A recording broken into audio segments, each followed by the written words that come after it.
দুটো বিষয়, একটা হচ্ছে আমার রেস্টুরেন্টের বিষয়টা ছিল এবং তারপর তো তোমরা তারপরের বিষয়টা বললাই।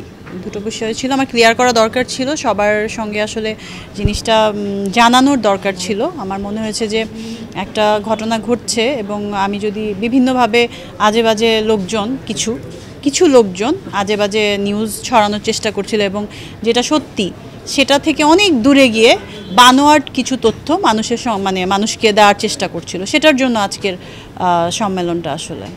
সেটাই বলছি, আমি এটা আগে শুনেছি বা সিনেমায় দেখেছি, এখন তো এটা নিজে এক্সপিরিয়েন্স করলাম যে আসলে মানে সন্ত্রাসটা কি, যখন এভাবে 15-20 জন একজনকে মেরে একদম মানে মেরে ফেলার মতো অবস্থা এবং আমার ম্যানেজার আমার স্টাফদেরকে থ্রেট দেওয়া, তো এটা তো একটা বাজে বিষয় এবং দিনে দুপুরে ফুটেজ আছে, থানায় জমা দেওয়া আছে, অনেক জায়গায় আছে। তো এটা তো একদম দিনের আলোর মতো সত্যি। আসলে আমি জানি না ওদের পেছনে কি একটা ইয়ে আছে, বাট আমি যতটুকু সাপোর্ট পেয়েছি ইটস গুড। কারণ যখন ওই ওনাকে হামলা করেছে আমার বিজনেস পার্টনারকে, তখন আমি এটা শুনেছি এবং আমি পুলিশ কল দিয়েছি, ওনাদের সঙ্গে আমি কিন্তু বিল্ডিংয়ে ঢুকেছি এবং আমি মামলা করতে গেছি, কিন্তু ওনার অবস্থা এতটাই ভয়ঙ্কর ছিল, ওনার ব্লিডিং হচ্ছিল, চোখ একদম ফুলে ছিল, মাথায় ইনজুরি ছিল। সো ওগুলো নিয়ে আমাকে থানা থেকে বলেছে আপনি আগে হসপিটালে নিয়ে যান। তো আমার ম্যানেজার সহ হসপিটালে নিয়ে গেলাম। খুব বাজে বাজে সিচুয়েশনের মধ্যে দিয়ে আসলে গেছি এবং তারপর আমার লয়ারের কাছে গেলাম। তারপর মানে কি করব আসলে এই বিষয়টা নিয়ে, কারণ আমার তো this is the first time যে এটা এরকম একটা বিষয় ফেস করতে হয়েছে।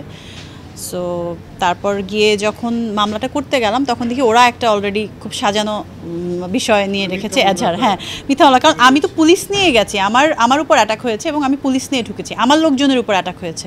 তো এটা মানে টোটালটা সাজানো। 15-20 জন যখন তখন সন্ত্রাস বাহিনী চলে আসে, যখন তখন চলে আসে, তো এটা আসলে এদেরকে তো পালতে হয়, রাইট? সো এরকম আমরা তো আর সন্ত্রাস পালি না, তো অবশ্যই এখানে একটা তো আছেই। না, আমি আসলে এত কিছু তো জানতাম না, আমি শুধুমাত্র রেস্টুরেন্ট বিজনেসের জন্য এখানে গিয়েছি। তো যখন আমার সঙ্গে একটা প্রতারণা হয়েছে, টাকা পয়সা ইনভেস্ট করার পরও যখন পেপারস পাচ্ছি না, ফ্লোরের পেপারস এবং যে লিগেল পেপারসগুলো লাগে একটা রেস্টুরেন্টের যে ট্রেড লাইসেন্স করতে যেতে, তখন আমি যখন যাচ্ছিলাম তখন থেকে না হবে না। তো এটা তো একটা আসলে হোমজিক্যাল ডিসিশন দিয়ে বললে হয় না, প্রথমে বলে যে হ্যাঁ ওকে সব ঠিক আছে আমি দিয়ে দিচ্ছি। একটা বয়স্ক মহিলা মানুষ হলে আমরা এমনিতেই বিশ্বাসটা চলে আসে যে না ঠিক আছে উনি দিচ্ছে, এবং উনি রিসিপ্ট কেটে দিয়েছে আমার নামে, আমি যে ভাড়া দিয়ে যাচ্ছি, আমি যে আদার সার্ভিস দিচ্ছি, আমি যে ইলেকট্রিসিটি বিল দিচ্ছি, তো সব কিছু এত ইনভেস্ট করার পর উনি হঠাৎ করে ওনার কী মনে হলো, উনি বললো যে না হবে না। এবং আমি যার থেকে ইনভেন্টারি কিনেছি ওদের সঙ্গে হাত করে, যাদেরকে ওনারাই বের করে দিয়েছে যে ভাড়া পায় দেখে, আগের যাদের থেকে আমি নিয়েছি রেস্টুরেন্টটা, আগে যারা ভাড়াটিয়া ছিলেন, তো তাদের সঙ্গে জোট করে এখন এটা আমার বিরুদ্ধে লেগেছে। এবং ওনাদের একটা আমি প্রথম থেকে আমি যেটা এখন বুঝতে পারছি যে আমি যেহেতু সিনেমায় কাজ করি, আমি যেহেতু মিডিয়া পার্সোনালিটি, সো আমি যেহেতু সামনে আসবো না আমার ইমেজের ভয়ে, কিন্তু অন্যায়টা এত দূর গড়িয়েছে আমাকে বাধ্য হয়ে আসতে হয়েছে। এবং থানা থেকেও অনেকবার চেয়েছে এটা সলিউশন করে দিতে, ওরা আসলে বিষয়টা কিভাবে দিচ্ছে, মানে কাউকেই আসলে এভাবে একবার এক একজনের সাথে বসার জন্য বারবার ফোনে ইয়ে করছে, কিন্তু কাউকেই আসলে এভাবে গুরুত্ব দিয়ে কিছু করছে না। সো ডে বাই ডে আমার ক্ষতির পরিমাণটা বাড়ছে, আমার প্রেশারটা বাড়ছে, আমার টাকা পয়সা লস হচ্ছে এবং আমার ইমেজের আসলে একদমই তাই। তাহাতির কোনো এরকম বিষয় না আসলে। এই প্রযোজনা সংস্থা থেকেও বলেছে ওনারা আইনিভাবেও হয়তো বা তার এগেনস্টে নিবে, আমাকে যেটা বলেছে প্রডিউসার। এবং প্রডিউসারের আজকে তো ভাবি ছিলেন, আজ ইন্টারন্যাশনালের সিইও ছিলেন আয়েশা সিদ্দিকা, তাদের মুখেও তো সবাই শুনলো সম্মেলনে আসলে যে বিষয়টা কী। না, হাসির কোনো কাণ্ড ঘটে না। এক হচ্ছে একটা সিনেমার সঙ্গে যে সিনেমাটা নিয়ে ছিনিমিনি খেলছে, সিনেমার একটা প্রডিউসার আসছেন, নতুন প্রডিউসার, তাকে এইভাবে ধ্বংস করা হলো এবং একজন ভালো আর্টিস্ট নিয়ে আরও কিছু আর্টিস্ট ছিলেন, সবাইকে নিয়ে জিনিসটা ডিজাস্টার করা হলো। এটা কোনো হাসির ঘটনা হয় নাই, আসলে দুঃখজনক ঘটনা।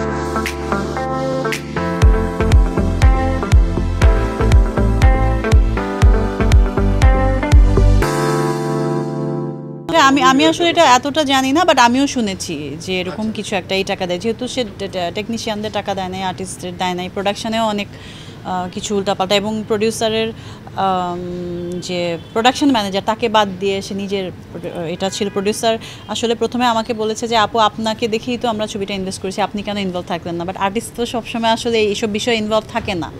সো এটা তো তাদের আর ডিরেক্টরের বিষয়। এখন আমি অ্যাকশন সিনেমার নায়িকা, এই জন্য দেখি এটা দিয়ে অনেকগুলো নিউজও হয়েছে যে আমি লাথি ঘুষি মারছি সিনেমার অ্যাকশন জেসমিনের ফুটেজ দিয়ে, বিজলির ফুটেজ দিয়ে। এখন যে যেরকম করে ভাবে ওরকম করেই লিখবে, জানবে। সবার ভাবনা তো আমি চেঞ্জ করতে পারবো না।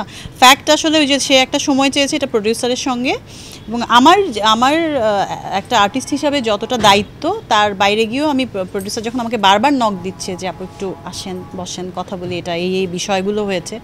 ওই আইটেম গান নিয়েও তাদের সঙ্গে একটা ঝামেলা হয়েছিল, তারা এই আইটেম গানটা এইভাবে করতে চায়নি, আমাকে দিয়ে করতে চেয়েছিল। এটা নিয়েও সে একটা ভুল তথ্য তাদেরকে দিয়েছেন যে আমি নাকি আইটেম গানের জন্য পেমেন্টের বাইরে আরেকটা পেমেন্ট নিব। সো এইসব অনেক কিছু হয়েছে, এত কিছু ও তো আমি জানতাম না। সো বাজেট আসলে ও নাকি যা বলেছে তার থেকে অনেক বেশি গেছে। তো যেহেতু 3 বছর তো লাগে না একটা ছবি করতে, বা 8-10 বছর লাগে না একটা ছবি করতে, তো এখানেই বোঝা যায় যে ছবিটার আসলে কি ইয়ে হয়েছে। খুব বড় কোনো অ্যাক্সিডেন্টাল ইস্যু না হলে একটা ছবি এতটা লেন্দি হয় না। এটার এমন কোনো কারণই ছিল না এতটা লেন্দি হবার আসলে। এই তো আপনার সাথে যে পরিচালকের যে পারিশ্রমিকটা তিনি 3 লক্ষ টাকা বলেছিল, কিন্তু আপনি 5 লক্ষ টাকা চেয়েছেন, এটা তিনি বলেছেন। তার সাথে সাথে আপনি ঠিকমতো শুটিং সেটও আসতেন, হ্যাঁ, এগুলো সব ফেক আসলে। এগুলো নিয়ে বলতে বলতে আমি টায়ার্ড। ও এখন আমার এগেনস্টে কখনোই কারো এরকম কোনো ইয়ে ছিল না, বক্তব্য ছিল না। এটা টোটালি একটা ফেক, থার্ড ক্লাস একটা কথা। এখন নিজের দোষটা ঢাকার জন্য ও আসলে আমাকে যেমন বলেছে, আবার আমাকে আবার প্রোডাকশন হাউসের কথাও বলেছে যে তারা আসলে টাকা দিচ্ছে না, একটু ম্যানেজ করেন আমার দিক থেকে। আমার 8 লক্ষ টাকা এটাতে ইয়ে ছিল, পেমেন্ট ছিল। হ্যাঁ, ওনারা মামলা করার প্রিপারেশন আমি যেটা শুনেছি নিচ্ছে। আর প্রডিউসার হচ্ছে আমেরিকায় থাকে, সো তার আজকে ফ্যামিলি পার্সনরা ছিল, ওরা তো যা বলার বলে দিয়েছে আসলে। ঠিক আছে, কে আমার বন্ধু? না না, ও আমার বন্ধু না, ও আমার শুধুমাত্র পরিচালক।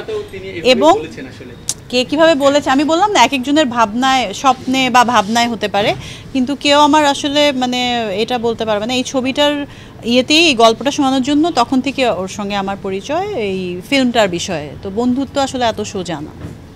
এটা আনপ্রেডিক্টেবল, এটা আমি আসলে বলতে পারবো না। 2টা হয়েছে আমার সঙ্গে এরকম, একটা তো আসলে আমার সঙ্গে হয়নি। অ্যাজ এন আর্টিস্ট আমাদের অনেক কিছু এরকম সিনেমায় আসলে একটা ডিরেক্টরের ডিসঅনেস্টি কতটা, এটা আসলে আমি এখানে দেখলাম। আমি এত বড় বড় ডিরেক্টরের সঙ্গে কাজ করেছি, নতুনদের সঙ্গেও কাজ করেছি, সবাইকে দেখেছি খুব ডেডিকেশনের সাথে কাজ করে, বরং প্রোডাকশানে কোনো ল্যাকিং থাকলে তারা চেষ্টা করে ওটা ফুলফিল করার। বাট এখানে ঠিক আমি অপোজিট সিনারিওটাই দেখেছি।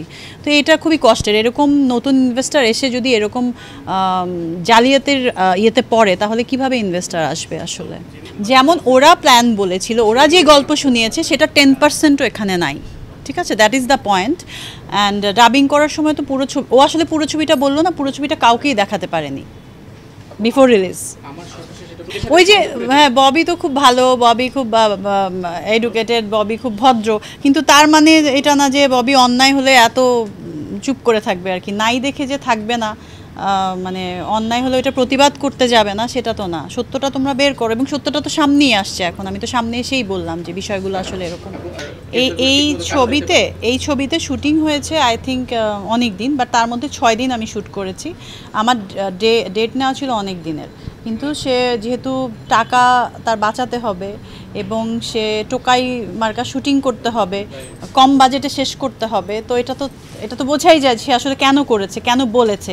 আমার ছবিতে যে ফুটেজগুলো ছিল সেটা ছাড়াও কিছু ফুটেজ আরও বাকি আছে, সেগুলো দেয়নি। তো 6 দিনে আসলে কতটা শ্যুট করেছি আমি, এবং কত সময়ে, এটা তো দেখলেই বোঝা যায়। না, আমি এভাবে দেখি না। প্রোটেক্টিভ হয়ে থাকাটা আসলে সবার পক্ষে সম্ভব হয় না, কিন্তু আমি ভালো, তার মানে খারাপ লোকজন আমার খারাপ করার চেষ্টা করবে না এটা তো না। তারা করবে, এবং আমাকে যদি ওইটা নিয়ে কথা বলতে হয় বা করতে হয়, তখন আমার নামটাও আসবে। তো ইমেজ আসলে এত সস্তা না যে একটুতেই নষ্ট হয়ে যাবে, একটুতেই ক্রিয়েট হয়ে যাবে। আমার এত বছরের ক্যারিয়ার, এরকম ইমেজটা তো মানুষ কতদিন অ্যাক্টিং করে ইমেজ ক্রিয়েট করে রাখতে পারে। আমি তো অভিনয় করে চলি নাই, তাই না? সো এটা এত সোজা না।